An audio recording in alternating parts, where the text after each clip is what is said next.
आप सभी का स्वागत है हमारे YouTube चैनल पावर इंस्ट्रूमेंटेशन में।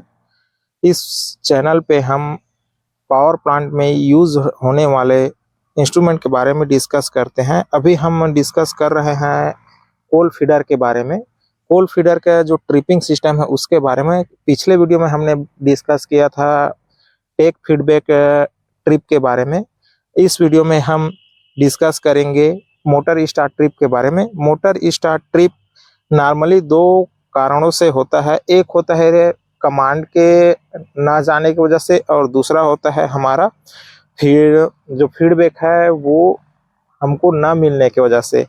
तो चलिए देखते हैं हमारा एक ट्रिप फीडर ट्रिप हुआ है, उसमें हम जा करके देखेंगे कि क्या कारणों से ट्रिप हुआ है। कमांड के कारण ट्रिप हुआ है या फीडबैक के कारण ट्रिप हुआ है। तो ये हम आ गए हैं फीडर के पास में। ये हमारा फीडर स्टॉक का 196 NT है। 196 NT में एक माइक्रो कंट्रोलर लगा रहता है और ये हमारा HMI है। HMI पे हम देख रहे हैं कि हमारा प्रेस बटन लोकल में स्टार्ट किए तो ट्रिप हो गया।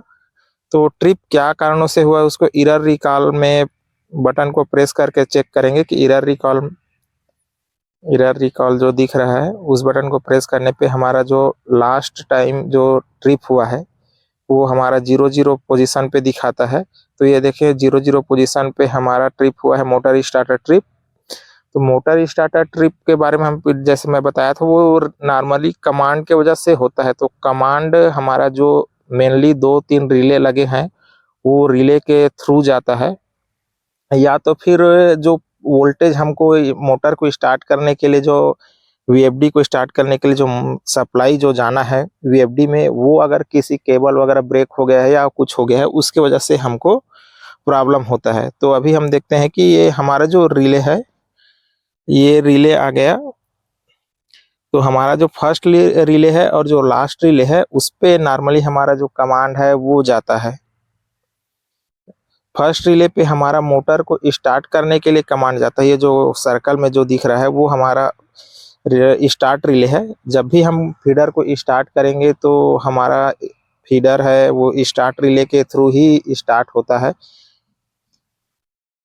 अभी जो दिख रहा है हाथ के निशान, फिंगर के निशान, उस पे वो रिले हमारा डिसाइड करता है कि हमारे फीडर को फॉरवर्ड कंडीशन में चलाना है कि रिवर्स कंडीशन में चलाना है। तो एक एक करके हम सभी रिले को चेक करेंगे कि हमारा रिले के वजह से प्रॉब्लम है कि किसी अन्य के वजह से। कभी कभी होता क्या है कि जब भी हम रिले को देखते हैं या तो वो रिले स्टक हो जाता है। तो रिले के स्टक होने की वजह से हमारा कांटेक्ट ठीक से नहीं बन पाता है। कांटेक्ट जब ठीक से नहीं बनेगा तब भी हमारा प्रॉब्लम आता है। ये एक और रिले है हमारा जो कंट्रोलर पे रिले लगा है, वो कंट्रोलर के रिले के पिक नहीं होने के वजह से भी हमारा जो जहाँ से वोल्टेज हमको VFD पे जाना है वो रिले पिक नहीं हो पाता है। तो एक एक करके हम चेक कर रहे हैं। ये फर्स्ट वाले रिले निकाल दिए, फर्स्ट वाले रिले को निकाल करके चेक कर लेंगे। चेक करने के बाद एक नीचे में एक छोटा सा RC सर्किट लगा रहता है। वो RC सर्किट हमारा जो एबनॉर्मल वोल्टेज वगैरह कुछ फ्लक्चुएशन का कुछ आता है उसको एब्जॉर्ब कर लेता है और उसको डिस्चार्ज करने के लिए काम आता है। जो जिसको हम अनवांछित वोल्टेज या सप्लाई बोल सकते हैं, जिसको हमारा इंस्ट्रूमेंटेशन के लिए कोई काम नहीं है। इसको हमने साफ करके लगा दी। ये हमारा तो था कमांड के लिए।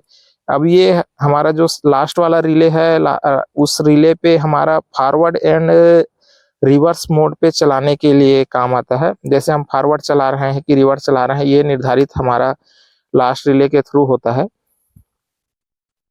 तो इसमें का भी RC सर्किट और रिले को साफ करके लगा दी और कोशिश करेंगे कि बेस को भी साफ करेंगे। इसका क्या है, बेस में कभी कभी डस्ट वगैरह चला जाता है या कांटेक्ट नहीं बन पाता है, तब भी ऐसे प्रॉब्लम होता है। जैसे हमारा फॉरवर्ड एंड रिवर्स के देखेंगे, ये हमारा जो कॉमन प्लस NC में आएगा, जो लास्ट रिले का कॉमन प्लस NC में जब आएगा तो हमारा फॉरवर्ड कंडीशन पे चलेगा। मतलब जब लास्ट रिले पीक नहीं रहेगा, नॉर्मल कंडीशन पे रहेगा, तब हमारा फीडर जो है फॉरवर्ड कंडीशन पे चलेगा।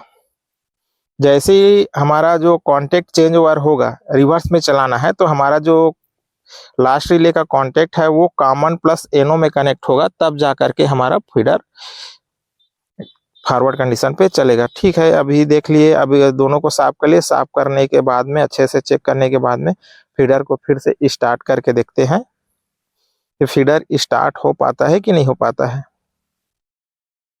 उसके लिए लोकल बटन को प्रेस करेंगे। लोकल बटन प्रेस करने के बाद में फिर से हमारा फीडर ट्रिप हुआ मोटर स्टार्टर ट्रिप में ही।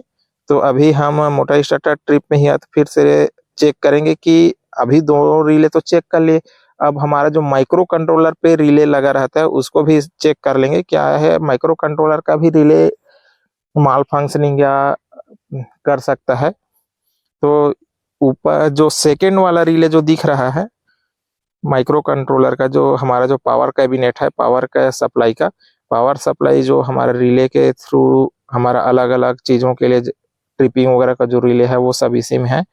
तो ये हमारा जो दिख रहा है ये सेकेंड वाला रिले हमारा मोटर स्टार्ट के लिए जाता है, तो उसको भी साफ कर लेंगे। जैसे इस पे देख रहे हैं कि इसके बेस पे कुछ कुछ डस्ट टाइप दिख रहा है, कार्बन टाइप का, वो हो सकता है इसी के वजह से हमारा मोटर स्टार्ट ना हो रहा हो, कांटेक्ट नहीं बन पाएगा तो मोटर स्टार्ट नहीं हो पाएगा।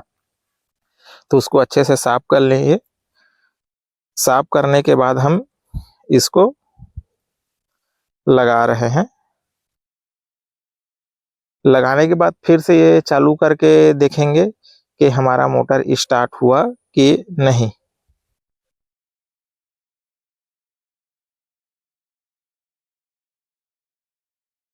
ये हम लगा दिए। लगाने के बाद आ गए यहाँ पर हमारा HMI के पास। HMI के पास आने के बाद हम फिर से इसको एग्जिट कर दिए, जो हमारा एरर कोड जो दिख रहा था उसको। फिर हम स्टार्ट करके देखते हैं, ये हमारा फीडर तो स्टार्ट हो गया।